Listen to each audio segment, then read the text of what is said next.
I died at 84 years old, which in my time was practically biblical. People asked me then, just as they ask now across the centuries, how did you do it? How did one man become a printer, a writer, a scientist, an inventor, a diplomat, and a founder of a nation? How did you pull lightning from the sky and help birth a democracy in the same lifetime? And I'll tell you something that might disappoint you at first, but stay with me because it's the most important thing I've ever learned. I wasn't special. I wasn't blessed with genius from birth. I was a candlemaker's son, barely educated past the age of 10, so hungry as a young man. I once ate nothing but bread for weeks to save money for books. What I had was a system, a method, 13 principles I carved out of my own failures, my own embarrassments, my own shame. See, at 20 years old, I was insufferable, arrogant. I'd argue with anyone about anything just to prove I was the smartest person in the room. I'd promise things and break those promises. I'd waste entire days doing nothing of value, then wonder why my printing business was failing while my competitors thrived. One night, I couldn't sleep. The weight of my wasted potential crushed my chest like a stone. I lit a candle, and I made a list. Not a list of what I wanted to have or what I wanted others to think of me. No, I made a list of who I needed to become. 13 virtues. 13 ways of being that would transform me from the inside out. I'm not going to lie to you and say it was easy. I'm not going to pretend I mastered these virtues quickly or that I ever became perfect. But I will tell you this with absolute certainty. These 13 principles changed everything. They took a failed young printer with more pride than sense and shaped him into someone who could sit across from kings, negotiate treaties, and yes, snatch electricity from the heavens. And here's what matters to you right now. In your time, these virtues aren't historical artifacts. They're not museum pieces. They work just as powerfully today as they did in 1748. Maybe more so, because your world moves faster, screams louder, and pulls you in 1,000 directions. Mine never did. So let me take you on a journey. Not through dusty history, but through the intimate transformation that happens when you stop living by accident and start living by design. I'm going to share what truly changed when I committed to these 13 ways of being, and more importantly, what could change for you. Because you're here for a reason. Something in you knows you're capable of more. Something whispers that the life you're living and the person you're becoming don't quite match. That whisper? That's not discontent. That's your soul telling you it's time. Let me show you what happened when I finally listened to mine. And I promise you, by the time we're done, you'll have a map for your own transformation. Not my life, but yours. Not my century, but yours. The question isn't whether these virtues work. The question is, are you ready to find out what you're truly capable of? Let's begin where all real change begins. With brutal honesty about who we are and a fierce commitment to who we could become. Before I dive into what changed, you need to understand something about transformation that most people get completely wrong. They think change is this lightning bolt moment. This sudden revelation that rewires your entire existence overnight. I'm here to tell you that's a fantasy. Dangerous fantasy. Real transformation is quiet. It's daily. It's so incremental that some days you won't even notice it's happening. And that's exactly why it works. When I created my 13 virtues, I didn't try to embody all of them at once. Can you imagine? That would be like trying to build 13 houses simultaneously with your bare hands. You'd end up with 13 holes in the ground and nothing else. No, I did something different. Something that seemed almost embarrassingly small at the time. I focused on one virtue for 1 week. Just one. I carried a little book with me everywhere. And each night before bed, I'd mark whether I'd lived up to that virtue that day. One simple mark. Yes or no. Did I or didn't I? That first week, I focused on temperance. Eat not to dullness, drink not to elevation. Sounds simple, right? It wasn't. I failed that first week more than I succeeded. But here's what I discovered. Failure that you're paying attention to is worth more than success you sleepwalk through. By week 2, when I moved to silence, speak not but what may benefit others or yourself, avoid trifling conversation, something remarkable had already started to happen. Temperance was still there in my awareness. It didn't disappear just because I wasn't actively tracking it. It had started to take root. 13 weeks later, when I'd cycled through all 13 virtues once, I wasn't perfect at any of them, but I was different. measurably, undeniably different. So I did it again and again. I repeated this cycle 4 times a year for decades. Now, let me tell you what actually changed. Not the mythology, not the legend, but the real, textured, complicated truth of what happens when you commit to reshaping yourself one day at a time. The first thing that changed was my relationship with myself. And I mean that in the most literal sense. Before the virtues, I was a stranger to myself. I'd make promises to myself in the morning and break them by noon. I'd swear I'd be better tomorrow, but tomorrow I'd be the same. There was no trust between my intentions and my actions. The little book changed that, not because it made me perfect, but because it made me honest. Every night, when I'd open that book and look at the day's virtue, I couldn't lie. A mark or no mark. Did I or didn't I? And slowly, over months and years, I began to trust myself. Not because I always succeeded, but because I always told myself the truth about whether I had. Do you understand how rare that is? How many people go their entire lives never really being honest with themselves about whether they're actually living according to their own values? They tell themselves stories. They make excuses. They compare themselves to people doing worse and feel satisfied. I couldn't do that anymore. The book wouldn't let me. And from that self-trust came something unexpected. I started to like myself. Not in an arrogant way, but in a peaceful way. I could look in the mirror and see someone who was trying, really trying, to be better. Someone who failed often but never gave up. That version of yourself? That version is very easy to love. The second massive change was in my relationships. This one caught me completely off guard. I thought the virtues were about self-improvement, about making me more successful. What I didn't realize was that they would transform how I connected with every human being I encountered. Take silence, for example. Speak not, but what may benefit others or yourself. Avoid trifling conversation. When I started practicing this, I thought it just meant talking less. It didn't. It meant listening more. Truly listening, not just waiting for your turn to speak. I'd be in a conversation, and I'd feel that urge, that desperate need to interrupt with my own story, my own opinion, my own brilliance. And I'd stop. I'd breathe. I'd let the other person finish. I'd actually hear what they were saying instead of just the words. People started telling me I was wise. They'd say I always knew the right thing to say. They didn't understand that what changed wasn't my words, it was my ears.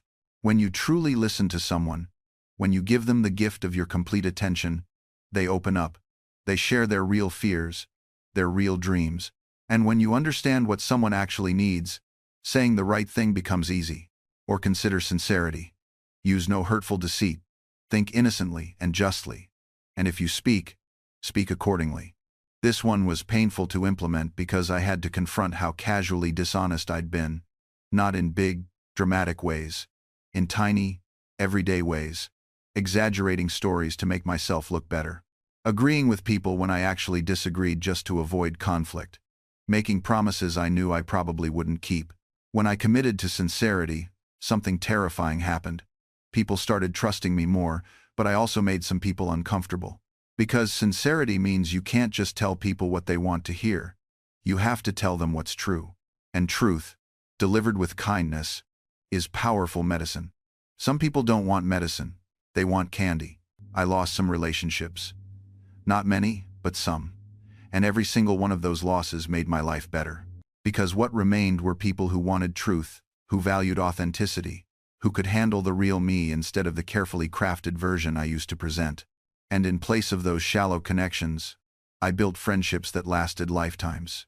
Deep bonds with people like John Adams, complex and difficult as he was. Working relationships built on trust with people like Thomas Jefferson. These weren't relationships of convenience.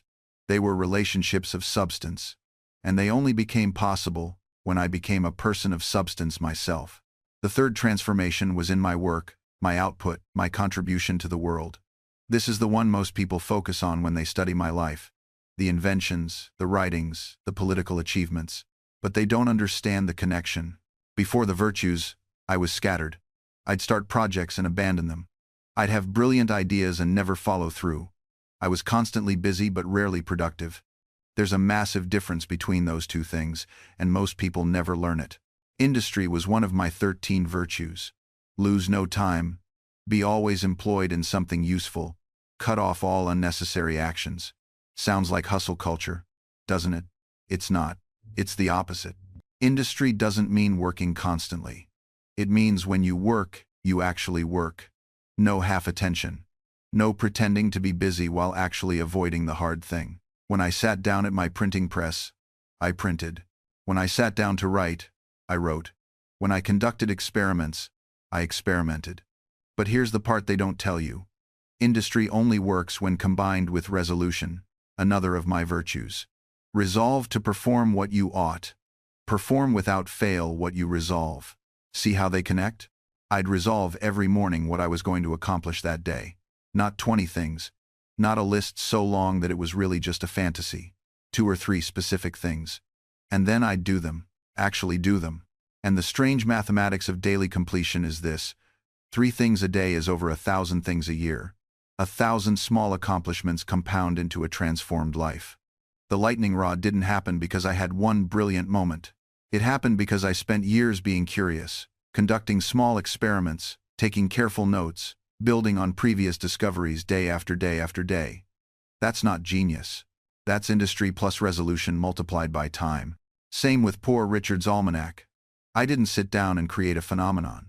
I committed to publishing it every year, filled with useful information, clever sayings, and practical wisdom. 1 year became 2. 2 became 10. 10 became 25. Consistency, not brilliance, built that legacy. And the political work, the diplomacy, the Constitution, all of it, came from the same place. Show up, do the work, keep your promises, tell the truth, repeat for decades. That's the formula. It's not sexy, but it's real. The 4th change was the hardest to see, because it happened in my inner world. My mind became different, quieter, more spacious, less at war with itself. Before the virtues, my head was chaos. Constant judgment, constant comparison, constant anxiety. I'd worry about what people thought of me while simultaneously thinking I was better than them. I'd be talking to someone while my mind was 3 conversations ahead, planning what I'd say next. I was never where I actually was. Tranquility was one of my later virtues, but it might be the most important. Be not disturbed at trifles, or at accidents common or unavoidable. This doesn't mean becoming emotionless or passive. It means developing the wisdom to know what deserves your emotional energy and what doesn't. I used to get angry about everything. Someone disagreed with me? Anger. My printing press broke down. Anger. It rained on a day I wanted sunshine. Anger. I was exhausting myself with reactions to things I couldn't control. The practice of tracking my virtues taught me something profound. Every night when I reviewed my day, I had to ask myself, did this thing I got upset about actually matter? Was it important enough to break my tranquility? And 95 times out of 100, the answer was no. Slowly, my baseline emotional state changed. Not because I suppressed my feelings, but because I stopped generating unnecessary feelings. I saved my emotional energy for things that truly mattered. And when real challenges came, genuine crises, I had reserves. I could think clearly while others panicked. This is what people misunderstood about me. They thought I was lucky, charmed, immune to disaster. The truth? I'd simply learned to keep something in reserve when everyone else was spending everything they had. Let me paint you a picture from 1736. Philadelphia was growing fast. Too fast, some said. Wooden buildings crammed together, candles and fireplaces in every room, and not a single organized way to fight fires. It was a catastrophe waiting to happen. I saw merchants insuring their goods in London, paying premiums to companies an ocean away. The money left Philadelphia, and when fires struck, settlements took months, sometimes years. Meanwhile, families starved, and businesses collapsed. Everyone acknowledged the problem. Oh, they talked about it plenty over their ale. Terrible shame, they'd say. Someone should do something. But talk and action, those are separated by a chasm most people never cross. I proposed something radical. A mutual fire insurance company, owned by the policyholders themselves, the Philadelphia Contribution Ship. Each member would pay into a common fund, and that fund would rebuild anyone who suffered a loss. Simple, elegant, local. You know what the reaction was? Resistance. Immediate, vocal resistance. It'll never work, the skeptics said. People will burn their own buildings to collect. Who'll manage the money? What if everyone has a fire at once? Fear. That's what I was hearing. Fear dressed up as practical concerns, and I understood it truly. I did. They were being asked to trust, to contribute money for a benefit they might never use, to believe in collective action when individual selfishness was the norm. I didn't argue. Arguments rarely change minds. Instead, I published articles describing how it would work, the safeguards we'd implement, and the mathematical probability of total loss. I made it tangible, real, less frightening. And here's the critical part. I didn't just propose it and wait. I became the first subscriber. I put my money down before asking anyone else to risk theirs. Skin in the game, as they say now. Others followed. Slowly at first, then in greater numbers. Within months, we had enough subscribers to launch. The contributionship exists to this day, nearly 3 centuries later, still protecting homes, still returning value to its members. What you're witnessing here isn't just business evolution. It's the birth of community-based risk management, the idea that we protect ourselves by protecting each other. And I watched this principle spread like wildfire. Within decades, mutual insurance companies were forming across every industry you could imagine. Sailors pooling resources to cover lost ships, farmers banding together against crop failures. Workers are creating funds for widows and orphans. Each one built on that same fundamental insight. Shared risk is diminished risk. But here's what most business historians miss when they study these early mutuals. They weren't just financially innovative, they were morally revolutionary. You see, before mutual insurance, society had only 2 responses to catastrophe: charity or ruin.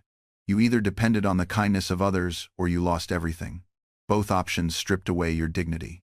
Both made you powerless. Mutual insurance offered a third way. You weren't begging. You weren't gambling. You weren't gambling. You were participating, contributing. You had a voice in how the organization ran. You had a stake in its success. You were the owner and customer simultaneously. This wasn't just a business model. It was citizenship reimagined. And watching it unfold, I understood something profound about human nature. We don't just want to survive. We want to belong. We want our contributions to matter. We want to build something that outlives us. The contributionship gave Philadelphia's property owners all of that. But it also gave me something I hadn't anticipated.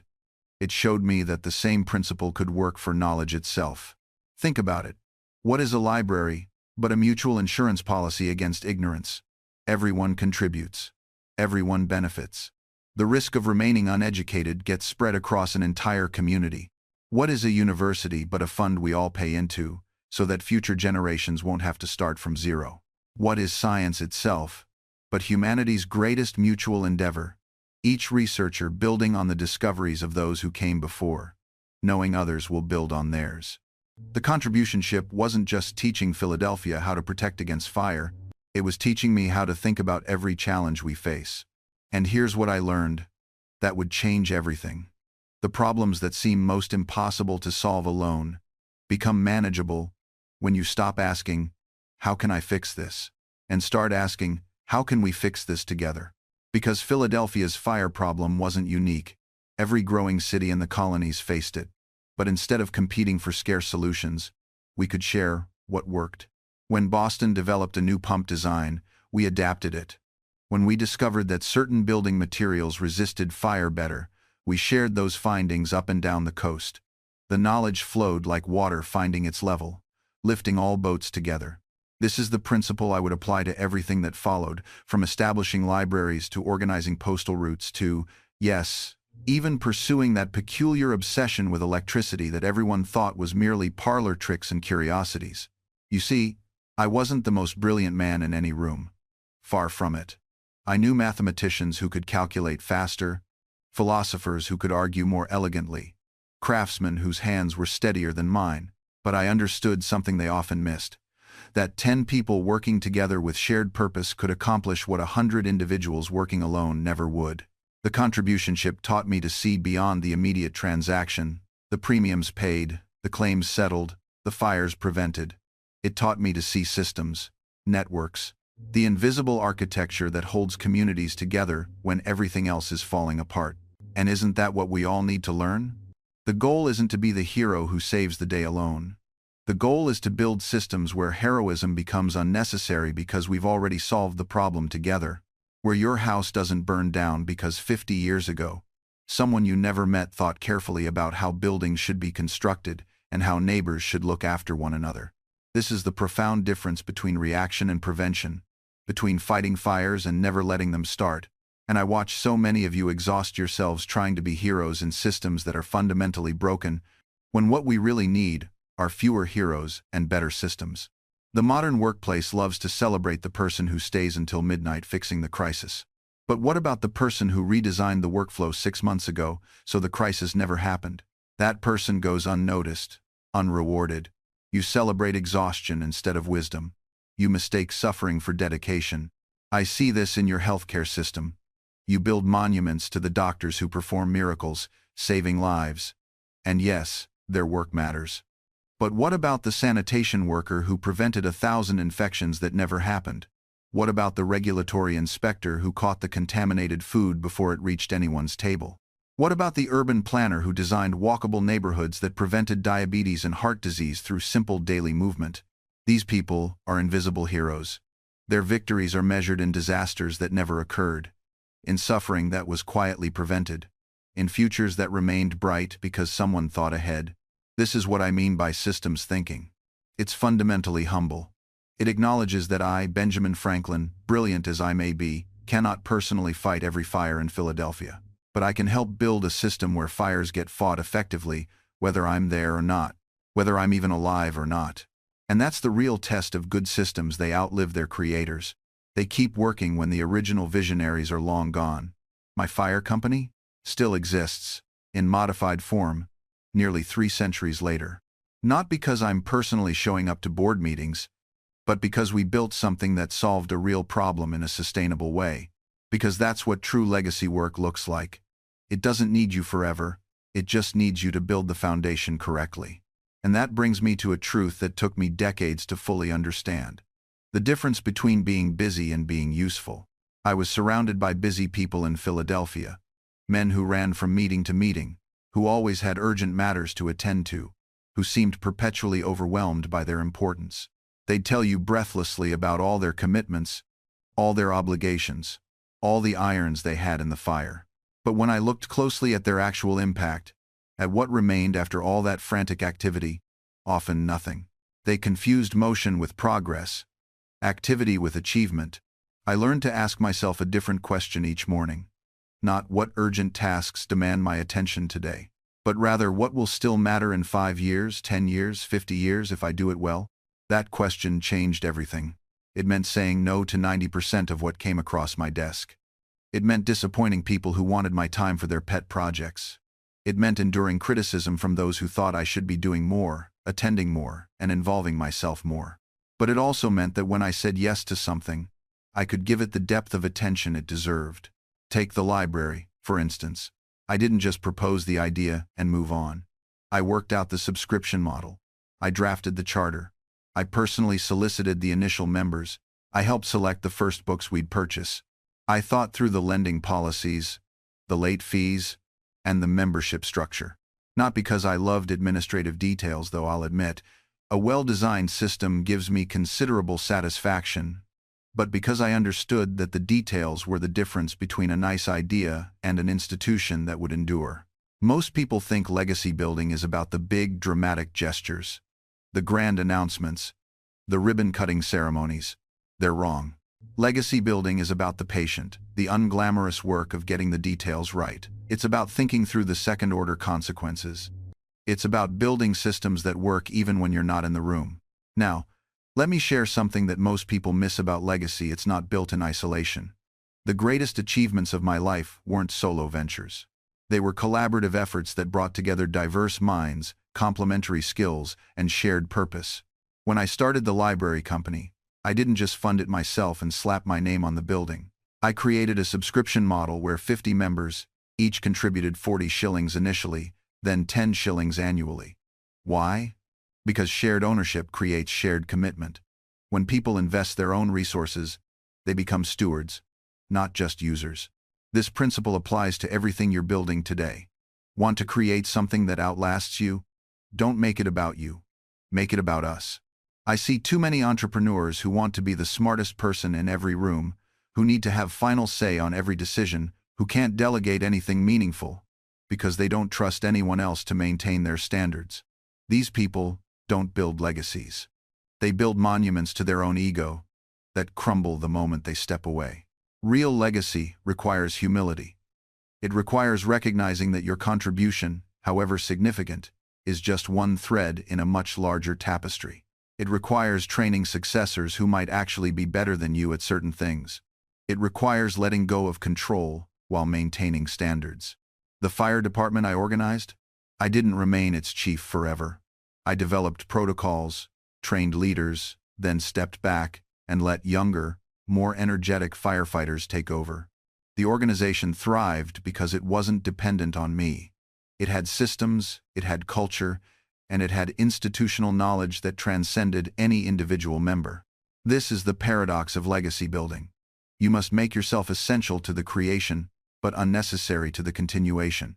Your fingerprints should be everywhere, but your presence shouldn't be required. Think about the systems in your business.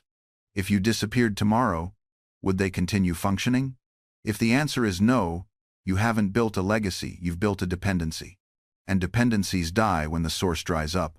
True wealth creation follows what I call the principle of multiplication, not addition. Most people trade their hours for dollars. 1 hour equals 1 payment. That's addition. You work, you get paid. You stop, the money stops. It's linear, predictable, and utterly limiting. But what if you could be paid for work you did once, over and over again? What if you could create something that generates value while you sleep, while you travel, while you focus on the next creation? That's multiplication. That's leverage. The wealthiest people I knew in my time understood this instinctively. A merchant who simply sold goods from his shop was practicing addition. But a merchant who developed trade routes, trained captains, and built a fleet of ships, he was practicing multiplication. His wealth grew exponentially because his systems worked independently of his daily presence. In your world, this principle is even more accessible. A writer who trades hours for freelance articles is practicing addition. A writer who publishes books that sell for years, who creates courses that students purchase at midnight in different time zones, who builds intellectual property that generates passive income, that writer has unlocked multiplication. The same applies across every field. A consultant sells their time by the hour, that's addition. But if they systematize their methodology, train others to deliver it, and license their approach to companies worldwide, that's multiplication. They've transformed personal service into a scalable product. The transition from addition to multiplication requires a fundamental shift in how you perceive value. You must stop seeing yourself as the product and start seeing yourself as the architect. Your time is the seed capital, not the harvest. You invest it once to build assets that continue yielding returns long after the initial effort. Consider the difference between a performance and a recording. A musician playing a single concert is paid once for that evening's work, but a musician who records that performance, distributes it widely, and earns royalties every time someone listens. They've created an asset that works tirelessly on their behalf. The difference is profound. In one scenario, you trade your time for money in a direct exchange, an honest transaction, but one that ends the moment you stop working. In the other, you've constructed something that continues to generate value long after your initial effort has concluded. This is the very essence of what I mean when I speak of making money work for you instead of merely working for money. Consider the merchant who sells goods directly from his shop. Each day, he must open his doors, tend to customers, manage inventory, and close at day's end. His income is directly tied to the hours he spends behind that counter. Now consider that same merchant who invests his profits into establishing trade routes, purchasing ships, and hiring capable captains to conduct business on his behalf. Suddenly, his wealth grows even while he sleeps, even while he pursues other interests, even while he contemplates his next venture. The modern equivalent might be someone who works a traditional job trading their hours for dollars versus someone who builds an online business, creates digital products, or develops systems that generate income with minimal ongoing intervention.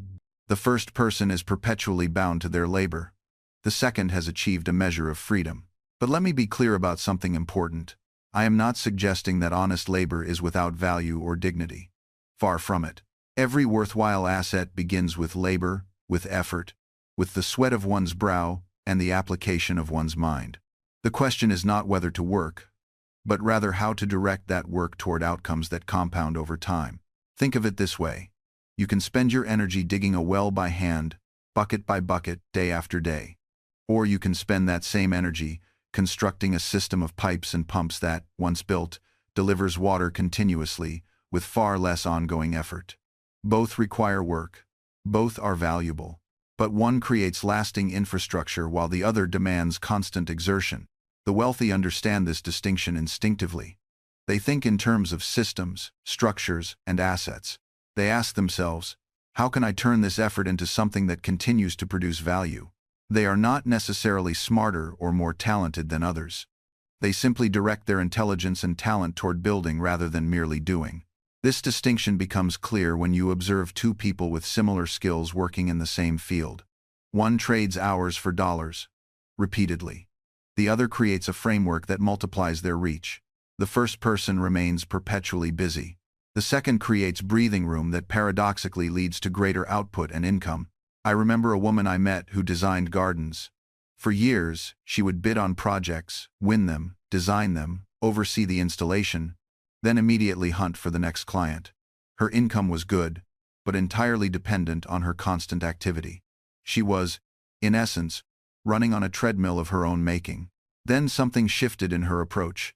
She began documenting her design process, creating templates for common garden types, training assistants to handle consultations using her frameworks, and developing relationships with nurseries that would pay referral fees. Within 2 years, her business had transformed. She was earning more while working fewer client-facing hours. The knowledge she had accumulated was now an asset that worked independently of her direct involvement. This is what I mean by building rather than doing. She had not abandoned her craft. She had amplified it through structure. The wealthy understand that energy is finite, but systems are scalable. You can only work so many hours. You can only serve so many clients directly. But a system, a trained team, a documented process, a strategic relationship network, these things multiply your effective capacity without multiplying your effort proportionally. Consider the difference between a talented teacher and one who creates a curriculum that other teachers can use. Both are valuable, but one has created something that extends far beyond their personal reach. This is not about diminishing the importance of teaching, it is about recognizing that some forms of contribution naturally scale while others do not. The question you must ask yourself is brutally simple. Am I building something that can outlive today's effort? Or am I simply completing tasks that will need to be repeated tomorrow? There is no moral judgment in this question. But there is a practical reality. If you desire financial independence, you must eventually transition from the former to the latter. This does not happen overnight. It requires patience, strategic thinking, and often a willingness to earn less in the short term while constructing something more substantial. But the alternative is decades of exhausting repetition, wondering why financial security remains elusive despite consistent effort.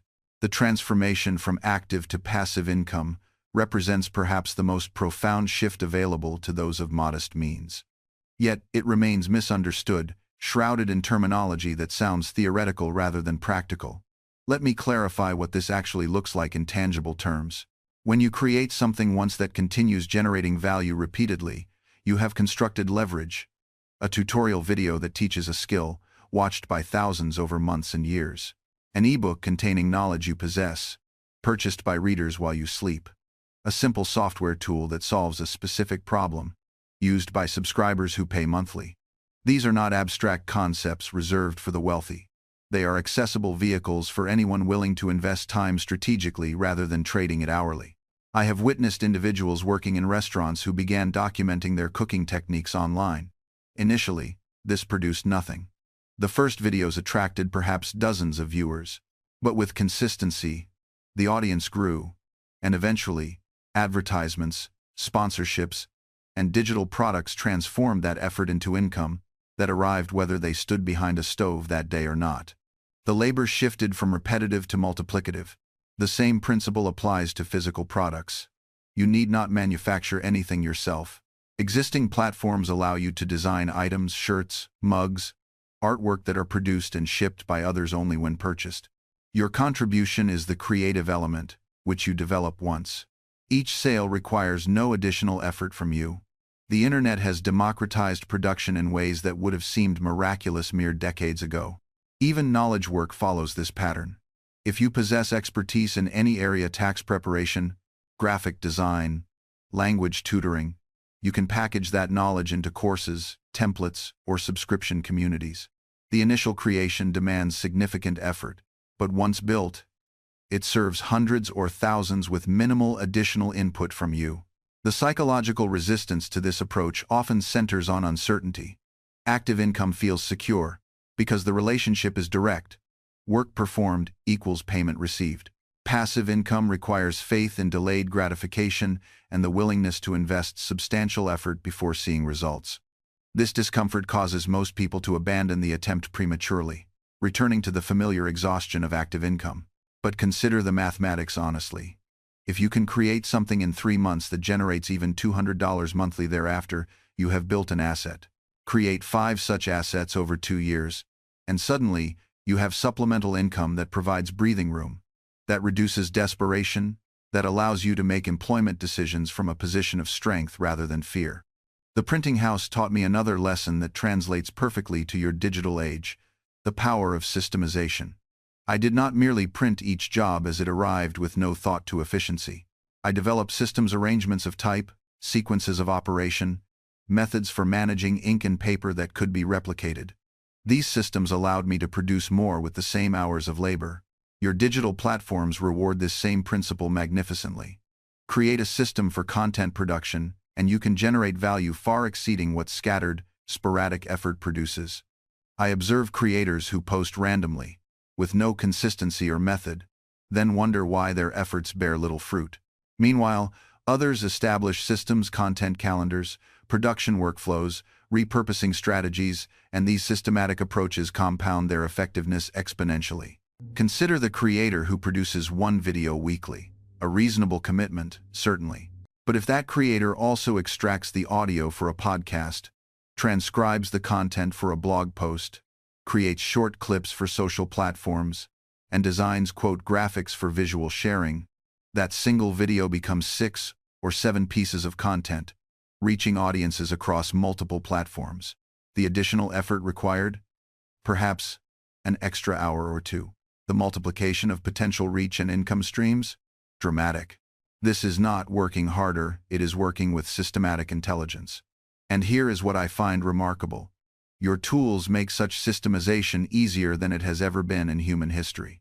In my time, systemizing the printing process still required physical labor, spatial organization, and mechanical precision. Your digital systems can be automated with software, templates, and processes that, once established, operate with minimal ongoing effort. I hear the objection forming, but Franklin, I have no audience. These strategies work for those already established, not for someone starting from nothing. Permit me to address this directly, for it reflects a fundamental misunderstanding of how audiences form. Every successful creator, entrepreneur, or merchant began with an audience of 0. When I published my first edition of Time's Poor Richard's Almanac *, I was not a celebrated figure. I was a tradesman with an idea and the willingness to execute it. The first edition sold moderately well, not because I had fame, but because I provided genuine value at a reasonable price. Your digital platforms actually provide advantages I could never have imagined. When I wanted to reach readers, I needed physical distribution, printed copies, transported to shops and homes. You can publish content that reaches potentially millions instantly, with no printing costs, no transportation expenses, and no physical inventory risk. But here's what troubles me about your era: you've mistaken easy distribution for easy success. You think that because anyone can publish, everyone should publish everything. I see creators launching channels without any understanding of their audience, without testing their ideas, without building genuine value first. In my time, we couldn't afford such recklessness. Before I published Poor Richard's Almanac, I spent years understanding what readers wanted. I observed what sold, what people talked about, and what problems they face daily. I didn't just decide one morning to print whatever crossed my mind and hope someone would pay attention. You have something I would have treasured beyond measure: real-time feedback. You can see immediately if your content resonates. Views, comments, engagement metrics, these are forms of market research I could only dream about. Yet I watch creators completely ignore this goldmine of information, stubbornly producing content nobody wants simply because they think they should. Let me be direct. Your audience tells you what they value. When they watch, share, and comment, they're voting with their attention. When they scroll past or click away, that's equally valuable information. The successful creators in your time, the ones actually building wealth, they listen to these signals. They adapt. They test and refine constantly. I published that almanac for 25 consecutive years. Each edition outsold the previous because I paid attention. When readers responded to my proverbs, I included more. When certain types of humor fell flat, I adjusted. When practical farming advice gained traction, I expanded that section. This wasn't an artistic compromise, this was intelligent business. Your platform algorithms essentially do what I did manually, they show you what works. The difference is, I had to wait months between publications to test new approaches. You can test multiple approaches in a single week.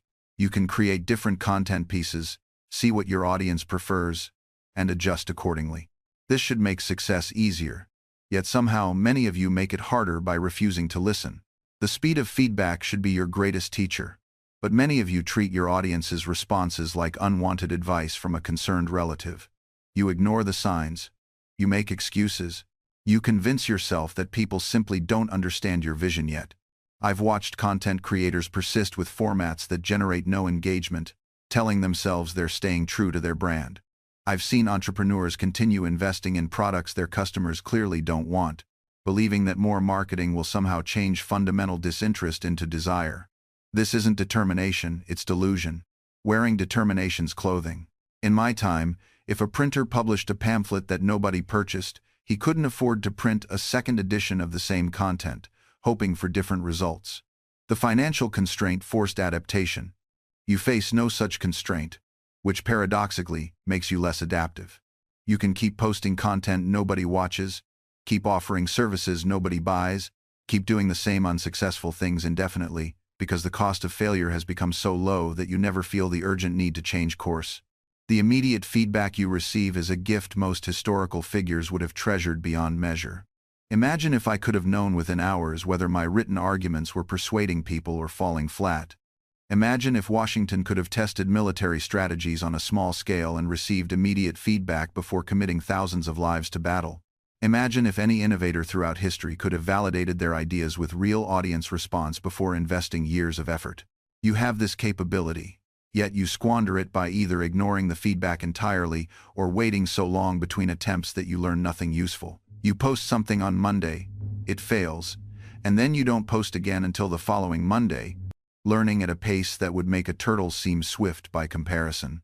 The correct approach is systematic experimentation with rapid iteration. You try something. You measure the response honestly, without emotional attachment or defensive justification. You identify what worked and what didn't. You formulate a hypothesis about why. You test that hypothesis quickly. You repeat this cycle until you find approaches that consistently produce the results you desire. This process requires humility, the willingness to be wrong repeatedly without taking it personally. This humility, my dear reader, transforms failure from a source of shame into a source of data. When I attempted to create a new type of street lamp for Philadelphia, my initial design proved impractical. The smoke had nowhere to escape, and the glass quickly became blackened and useless. I could have abandoned the project, declaring myself unfit for such work. Instead, I examined what had failed, consulted with glassblowers and other craftsmen, and redesigned the lamp with 4 flat panes and a long funnel above to draw out the smoke. The improved design illuminated our streets for decades. This willingness to iterate, to improve, to try again with new knowledge, this is the essence of practical mastery. It stands in stark contrast to perfectionism, which demands success on the first attempt and interprets any misstep as evidence of inadequacy. Perfectionism paralyzes, iteration liberates. Consider the craftsman learning his trade. Does the apprentice carpenter create a masterpiece on his first day? Of course not. He ruins wood. He drives, nails crooked. He makes cuts that don't align. But with each mistake, his hands learn. His eye develops judgment. His movements become more precise. The master carpenter was once that fumbling apprentice, but he didn't allow early failures to define his potential. He simply kept working, kept adjusting, kept improving. You must adopt this same approach in whatever domain you're developing competence. Your early attempts will be crude. Your initial results will disappoint you.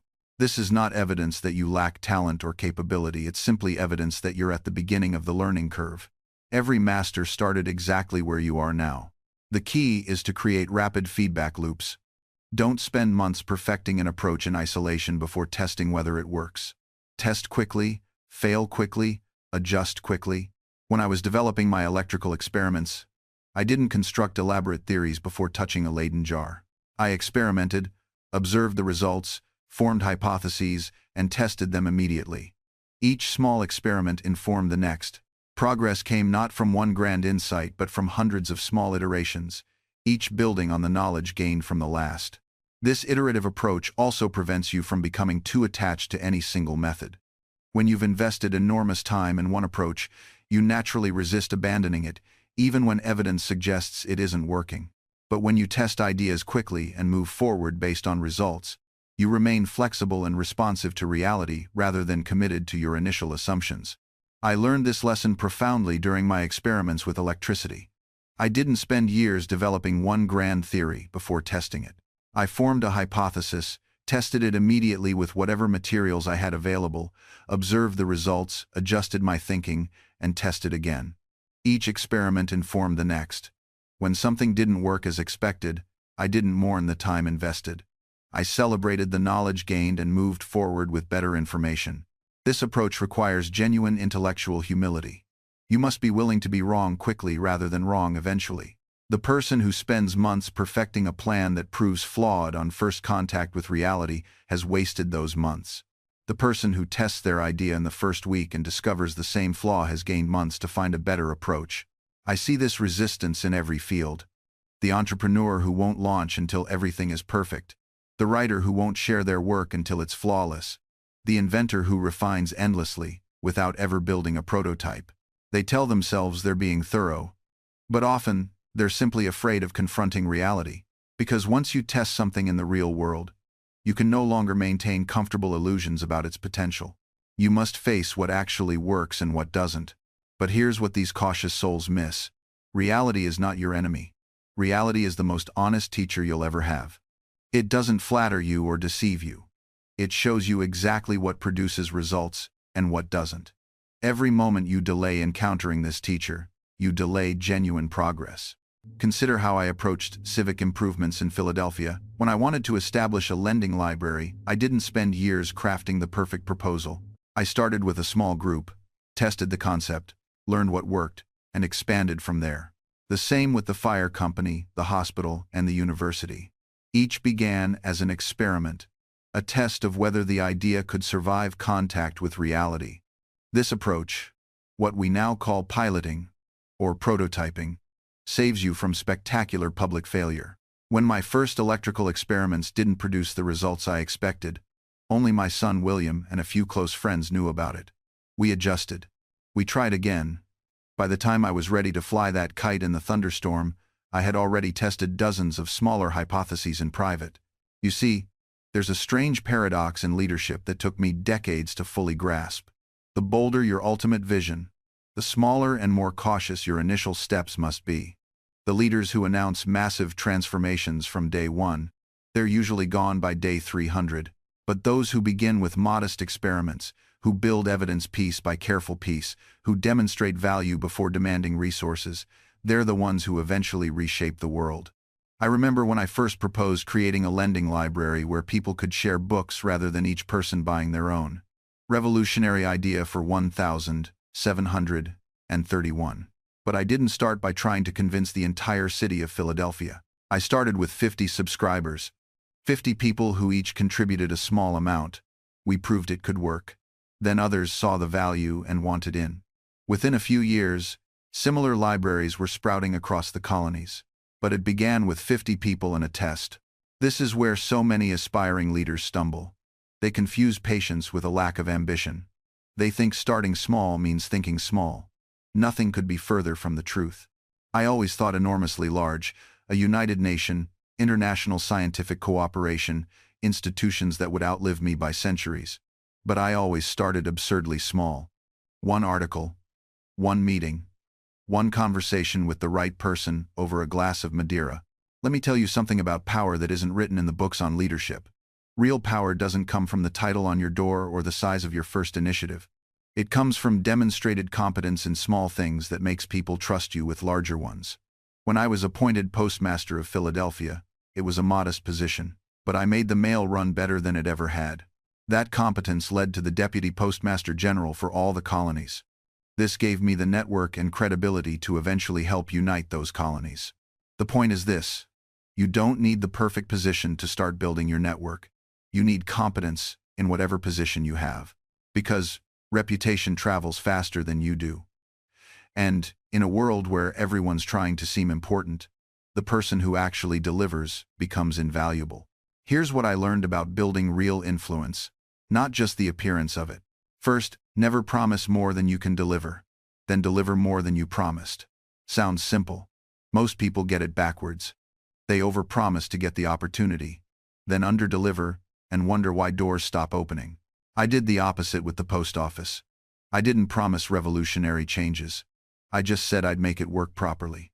Then I made it work better than properly. Faster routes, reliable schedules, accounting that actually balances. The contracts that came after weren't because I lobbied for them. They came because when someone needed something done, my name came up in the right conversations. That's how real networks form. Not through aggressive self-promotion, but through quiet competence that people can't help but talk about. Second, understand that every connection is a two-way street. Too many people treat networking like extraction. What can I get from this person? How can they help my career? I approached it differently. What value can I provide here? How can I make this person's work easier or more successful? When I started the Junto, that discussion club I mentioned, I didn't frame it as, let's help Benjamin Franklin succeed. I framed it as mutual improvement. We all brought questions. We all shared knowledge.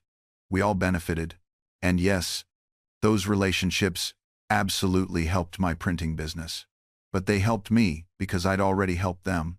The carpenter who needed forms printed came to me because I'd helped him work through a business problem months earlier.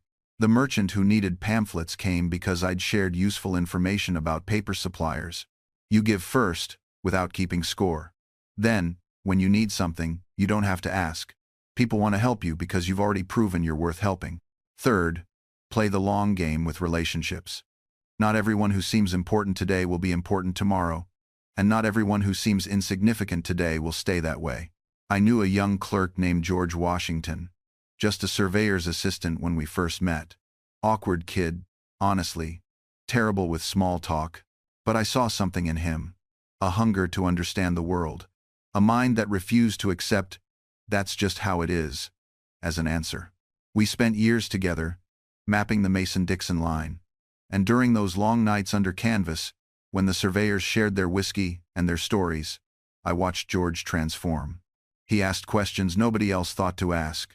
Why does the compass needle wobble here but not there? What makes one valley fertile and another barren? He wasn't just measuring land. He was reading it like a book. And when the Continental Army needed someone who could look at a landscape and see not just hills and rivers but strategic advantage, Washington remembered that awkward surveyor's assistant.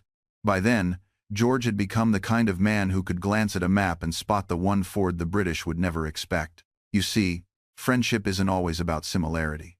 Sometimes it's about recognizing potential when everyone else sees ordinariness.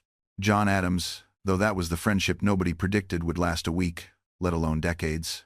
We were opposites in almost every way that mattered. He was New England granite, all sharp edges and moral certainty. I was Pennsylvania, clay moldable, pragmatic, willing to compromise. He thought I was too French, too frivolous, too fond of wine and women and the easy laugh. And he was absolutely right about all of it. But here's what held us together through all those arguments. All those years when we barely spoke, all that mutual exasperation, we both cared more about the Republic than we cared about being right. Oh, we wanted to be right. Make no mistake, John especially. The man would argue with a fence post if he thought it held incorrect opinions about constitutional law. But when it mattered, when the choice came down to personal pride or national survival, we both chose the nation.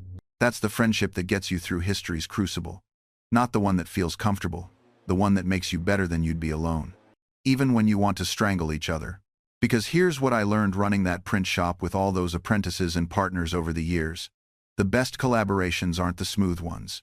They're the ones where people care enough to fight for what's right. I had a partner once, won't name him, but he drove me absolutely mad. Every decision was a negotiation. Every expense is unquestioned. Every new idea is met with, but what if it fails? You know what happened? We made fewer mistakes than I ever made on my own. Because he caught the things my enthusiasm blinded me to. The friction wasn't the problem. It was the polish. Think about it like this. Two pieces of flint don't create fire by sitting next to each other peacefully. They create fire through friction, through striking against each other. The spark comes from the collision. But, and this is crucial, there's a difference between productive friction and destructive grinding. Productive friction has respect underneath it. You're fighting about the work, not attacking the person. You're challenging ideas, not questioning character. You leave the room frustrated, maybe, but still believing in each other. Destructive grinding? That's when ego takes over. When you'd rather be right than be effective. When you're keeping score instead of keeping focus on the mission. I've seen both. Hell, I've been both. There were partnerships I walked away from because the friction wasn't creating light anymore, just heat, just damage. And I had to be honest enough to recognize the difference. Here's how you tell. Ask yourself after a hard conversation, am I better for having heard that? Not happier. Better. If the answer is yes, even grudgingly, that's productive friction. If the answer is just bitter, then something's broken in the foundation. The other thing about real partnership, and this one's hard to hear, is that you can't keep the credit for yourself. You just can't. I put my name on that almanac, sure. But hundreds of observations and sayings came from conversations, from other people's wisdom, from collective folk knowledge. I was the curator, not the sole creator. And you know what? That didn't make it less mine. It made it more powerful. Because it was filtered through my voice but enriched by everyone else's truth. This terrifies people in our modern age of personal branding. Everyone wants to be the sole genius, the lone visionary, the one name on the marquee. But that's not how anything great actually gets built. It's collaborative all the way down. Even writing supposedly the most solitary act is collaborative. You're in conversation with every book you've read, every person you've talked to, every experience you've absorbed. And here's what makes it even more beautiful: this collaborative nature doesn't diminish your contribution. It amplifies it. When you build on the work of others, when you remix and recombine ideas, you're not being derivative. You're being human. You're participating in the oldest tradition we have, the passing of knowledge from one generation to the next, with each generation adding its own flavor, its own twist, its own hard-won insights. I think about this every time someone discovers one of my old inventions or sayings and makes it their own. The bifocals I designed? Someone took that principle and created progressive lenses. The lightning rod? It sparked an entire field of electrical safety engineering. A penny saved is a penny earned. That's been quoted, misquoted, parodied, and recontextualized in 1,000 different ways, each time gaining new meaning for new audiences. And I love that. I genuinely love it. Because the point was never to create something frozen in time, a monument to my genius. The point was to add to the conversation, to give people tools and ideas they could use, adapt, and improve upon. To be a link in the chain, not the end of it. This is where a lot of people get stuck. They want to be the definitive voice on something. They want to say the last word, drop the mic, end the conversation. But that's not how innovation works. That's not how culture works. The most powerful ideas aren't the ones that shut down conversation, they're the ones that open it up. They're the ones that make people think, yes, and, rather than the end. Look at the great scientific discoveries. Newton said he stood on the shoulders of giants. Einstein built on Newton. Quantum physicists built on Einstein. Each one opened doors rather than closing them. Each one said, here's what I figured out, now you take it further. That's not weakness, that's confidence. That's understanding that your contribution matters precisely because it enables the next person's contribution. And in your own work, whatever it is, you can embrace this same spirit. You can stop trying to have all the answers and start asking better questions. You can share your process, not just your results. You can show your influences proudly instead of hiding them. You can invite collaboration instead of protecting your territory. Because here's the truth that took me decades to fully grasp. The more generous you are with your ideas, the more ideas come to you. And I'm not talking about some mystical law of attraction here. I'm talking about a practical reality I've observed throughout my entire life. When you hoard your ideas, when you clutch them close and refuse to share until they're perfect or protected, they stagnate. They become like water in a sealed container still, lifeless, breeding nothing but your own anxiety. But when you release them into the world, when you speak them aloud, write them down, share them with others, something remarkable happens. They collide with other minds. They spark reactions, criticisms, improvements, and entirely new directions you never would have discovered alone. That collision generates energy, and that energy generates more ideas. I've seen this pattern repeat itself endlessly. Every time I've been generous with an idea, even one I thought might be valuable or profitable, it's led to something better. The lending library concept? I shared it freely. Now there are lending libraries across the world, and the proliferation of knowledge that resulted has generated more ideas than I could have hoarded in 1,000 lifetimes. The lightning rod? I refused to patent it. I wanted it to spread as quickly as possible to save lives and property. And you know what happened? Other inventors improved upon it, created variations I never imagined, and advanced the entire field of electrical science. If I'd locked it behind a patent, I might have made some money, but the innovation would have slowed to a crawl. This is the paradox of intellectual generosity. The more you give away, the richer you become. Not in money, necessarily, though often that follows too, but rich in connections, in reputation, in the quality of ideas that find their way back to you. People want to share their best thinking with generous thinkers. They avoid the hoarders. And here's another dimension to this that I didn't fully appreciate until my later years. When you're generous with your ideas, you free yourself from the burden of perfectionism. You stop waiting for the ideal moment to share something because you recognize that the ideal moment is now, while the idea is alive in your mind and relevant to the conversation at hand. The perfectionist waits, and while waiting, the world moves on without them. I knew printers who sat on brilliant innovations, waiting to perfect every detail, only to see cruder versions succeed simply because they reached the marketplace first. The insight wasn't that perfection doesn't matter, it's that perfection is a moving target, and motion itself creates value. When you share an imperfect idea, you invite collaboration. Others add their perspectives, correct your blind spots, and extend your thinking into territories you never imagined. The Junto worked this way precisely.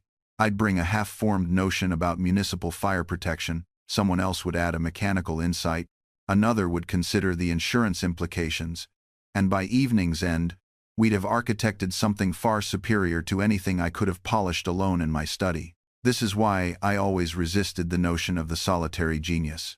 Yes, I spent countless hours in contemplation and experiment, but my best work emerged from the friction of ideas rubbing against other ideas. Franklin, the printer, became Franklin the inventor, became Franklin the statesman, not through hoarding insights but through constant exchange. And here's where this connects to something deeper about human satisfaction. We think we want credit, recognition, the pleasure of being known as the originator. And those things are pleasant enough, I won't pretend otherwise. But they pale compared to the satisfaction of seeing your idea take root and flourish, even perhaps especially when it grows beyond your original conception. The lightning rod evolved considerably after my initial experiments. Others improved the design, tested different configurations, and debated the merits of pointed versus rounded conductors. Some of these debates grew quite heated, as you might imagine. But the fundamental concept spread because I'd made it freely available, and every building that those rods protected justified my decision 1,000-fold. You might ask, what about those who steal credit outright? What about plagiarists and charlatans who dress themselves in borrowed plumage? Here's how I handled them. I published, prolifically, transparently, and with witnesses. My experiments were documented not in secret journals, but in letters to the Royal Society, in the Pennsylvania Gazette, in Poor Richard's Almanac. I described my methods in such detail that anyone could replicate them. I invited others to verify my findings. When Thomas-François Dalibard successfully proved my lightning hypothesis in France before I'd even flown my own kite, I was thrilled. That's how science should work. The truth doesn't belong to one person. But charlatans hate transparency. They thrive in obscurity, in vague claims that cannot be tested. I once encountered a man who claimed he'd invented a perpetual motion machine. He wouldn't show it to me directly. Of course, always some excuse about patents pending or proprietary mechanisms. I asked him simple questions. What's the friction coefficient? How do you account for air resistance? What's your energy input versus output? He had no answers, just bluster and showmanship. The difference between genuine innovation and fraud is this: real inventors can explain their work. They welcome scrutiny because they know their creation will withstand it. Frauds hide behind complexity and mystique. When someone stole credit for one of my fellow inventors' improvements to the printing press, we didn't engage in public mudslinging. We simply demonstrated the device, published the specifications with dates and witnesses, and let the evidence speak. Within 6 months, the truth was common knowledge. The fraud was exposed not by accusations but by documentation. This is your strongest defense against intellectual theft. Create an undeniable record. Publish your process. Share your timeline. Document your iterations. The truth has a way of surfacing, especially when you've built a foundation of credible, verifiable evidence. And if someone does steal your work and succeeds with it, there's a bitter comfort in knowing that at least your idea is making the world better, even if your name isn't attached. I'd rather see lightning rods on every building with no credit than watch buildings burn while I jealously guard my discovery. But enough about thieves. Let's talk about something more insidious. The theft you commit against yourself when you let perfectionism strangle your creativity. The most brilliant invention I never completed could have filled 100 pages. The most elegant essay I ever published sat in my drawer for years, gathering dust. Why? Because I kept waiting for them to be perfect. I kept imagining some future version of myself who would have the wisdom, the clarity, the perfect turn of phrase that would make them worthy of the world's attention. What nonsense. Perfection is a horizon that retreats as you approach it. You think if you just revise one more time, add one more experiment, check one more source, then it will be ready. But tomorrow you'll think of another improvement, and another, and another. Meanwhile, your work sits locked away, helping no one. I learned to publish my thoughts when they were 70% complete, knowing full well that smarter men than I would find the flaws. And they did. Loudly. But here's what happened. Those flaws sparked conversations. Other minds engaged with my ideas, improved them, and built upon them. My imperfect publication became the seed of perfect progress. The electricity experiments I published were riddled with errors. I misunderstood the nature of positive and negative charges at first. I got the details wrong. But I published anyway, and scientists across Europe corrected me, extended my work, and together we mapped the invisible forces that now power your world. If I'd waited until my understanding was flawless, I'd have published nothing. The field would have advanced without me. My perfectionism would have been indistinguishable from silence. You're doing the same thing right now with something, aren't you? There's a project sitting on your hard drive, an idea in your notebook, a business plan you've been refining for months. You tell yourself you're being thorough. You're really just being afraid. Afraid of criticism. Afraid of being seen as less than brilliant. Afraid that the work you release into the world might not be your masterpiece. Let me tell you a secret. None of my work was a masterpiece when I released it.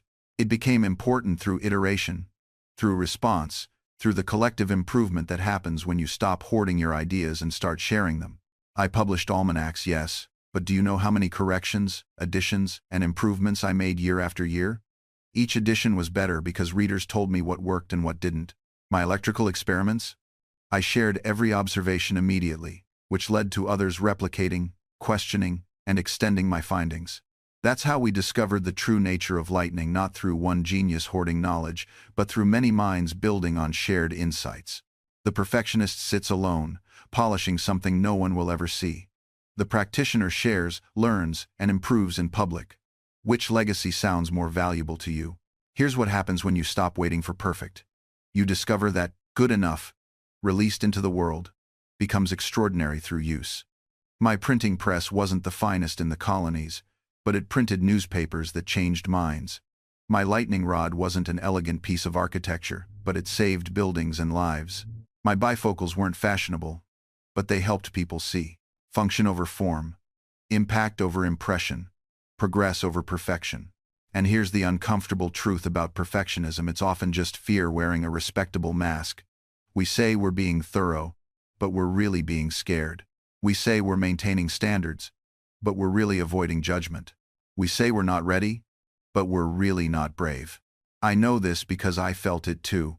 Every time I prepared to publish something controversial, every time I signed my name to a document that could be considered treason, every time I stood before hostile audiences, I felt that same whisper: wait, prepare more, make it perfect first.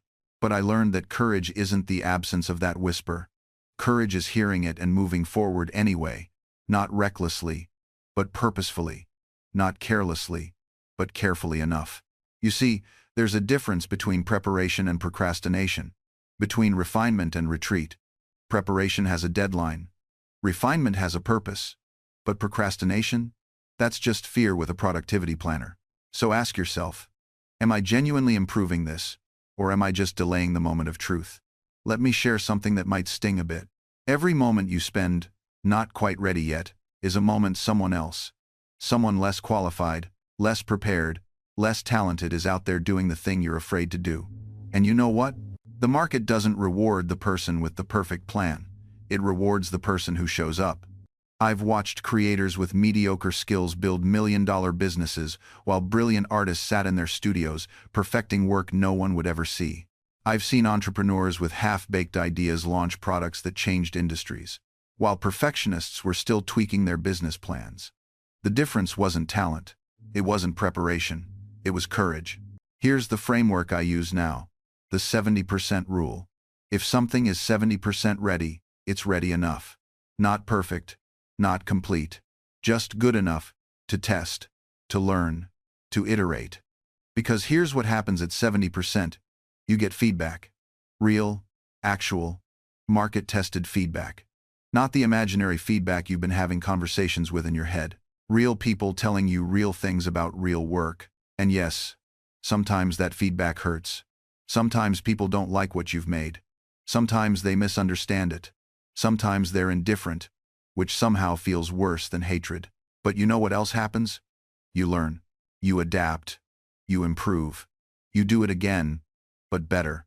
The perfectionist says, I'll launch when it's flawless. The pragmatist says, I'll launch, then make it flawless. Guess who wins? Guess who's actually out there building something real while the other person is still color-coding their project management software? I'm not advocating for sloppiness. There's a difference between 70% ready and half-assed. I'm talking about shipping something you're genuinely proud of, even if it's not everything you dreamed it could be. Your first version doesn't have to be your final version. In fact, it shouldn't be. Think about every piece of software you use, every app on your phone, every platform you love. None of them launched perfectly. They launched a functional, then they improved. Version 1, then 2, then 3. Iteration isn't failure, it's intelligence. Look at how children learn. They don't fail at walking and decide they're not walking people. They fall, they adjust, they try again. No drama, no identity crisis, just pure, unsentimental iteration. We've been conditioned to see every setback as a referendum on our worth, when it's actually just data, valuable, necessary data that tells us what adjustments to make. The printing press I eventually perfected. I destroyed more type, wasted more ink, and produced more illegible garbage than you can imagine, but I didn't stand in my shop questioning whether I was meant to be a printer. I just kept improving the process. That's the difference. I didn't need cosmic permission. I needed a better technique. And here's something we rarely discuss. Most breakthroughs come from combining existing ideas in new ways, not from divine inspiration, descending from the heavens. Poor Richard's Almanac wasn't original wisdom, it was folk sayings, borrowed maxims and common sense, repackaged with better marketing and consistency. But it worked because I showed up every year. Same format, reliable quality, practical value. The magic wasn't in the content's originality. It was in the commitment to keep producing it. You want to know the real secret? Stop treating your life like a movie, where everything has to be dramatic and meaningful. Most progress is boring. Most days are unremarkable. Most work is repetitive. The lightning experiment took 15 minutes. The years of electrical research before it, tedious measurements, failed experiments, and detailed note-taking that would put you to sleep. We've glamorized the highlight reel so much that we've forgotten. The highlight reel is only 5% of the footage. The other 95% is showing up when you don't feel inspired, working when you don't see immediate results, and continuing when any rational person would quit. That's not suffering for its own sake. That's just how things get built. So maybe the question isn't what's my purpose, but what am I willing to keep doing even when it stops feeling special? Because that's where your actual contribution lives, not in the moments of clarity, but in the unglamorous consistency between them. I wake up every day and ask, what needs doing? Not, what would fulfill my destiny? Just, what needs doing? And most days, the answer is boring. Write a letter. Review accounts. Mediate a dispute between two men who both believe they're right. Show up to a meeting where nothing will be decided. Sweep the print shop floor. You want to know what changed my life? It wasn't ambition. It wasn't even curiosity, though I had plenty. It was then that I learned to find the work itself interesting, even when it wasn't important. There's a difference, you see, between important and interesting. Important is what history remembers. Interesting is what keeps you awake at 3 in the morning, tinkering with an idea no one asked for, solving a problem no one noticed. I spent weeks once trying to figure out how to make a more efficient stove. Not because anyone commissioned it, not because I needed the money, but because I couldn't stop thinking about how much wood people were wasting, how much smoke was choking their homes. It bothered me the way a puzzle bothers you, not morally, just intellectually. That stove probably saved more lives than half the treaties I negotiated. But I didn't know that when I was building it. I just thought it was interesting. That's the thing about meaningful work, you rarely recognize it while you're doing it. You're too busy thinking about the problem in front of you. The meaning only shows up later, when someone else points it out. So when people ask, how do I find meaningful work? I want to tell them, stop looking for meaning. Start looking for problems that won't leave you alone. The ones that nag at you. The ones that seem small but feel wrong. Because meaning isn't something you find. It's something you leave behind, accidentally, while you're busy trying to fix something that bothered you. I never set out to be a founding father. I set out to be a printer who didn't go bankrupt. Then, a citizen wanted his street to be lit at night. Then, a colonist was tired of being talked down to. Each step was just the next obvious problem. You don't build a legacy. You build on Tuesday. Then, Wednesday. Then 100 Wednesdays in a row. Until someone looks back and calls it a legacy. That's the paradox nobody tells you about legacy building. The people who achieve it rarely set out to build a legacy. They set out to solve a problem, improve a skill, or simply show up when it was easier to stay home. The legacy is what other people call it afterward. When I started the first lending library in America, I wasn't thinking about how historians would frame it centuries later. I was thinking about my friends who couldn't afford books. I was thinking about Tuesday evening, when we'd gather to share what we'd read.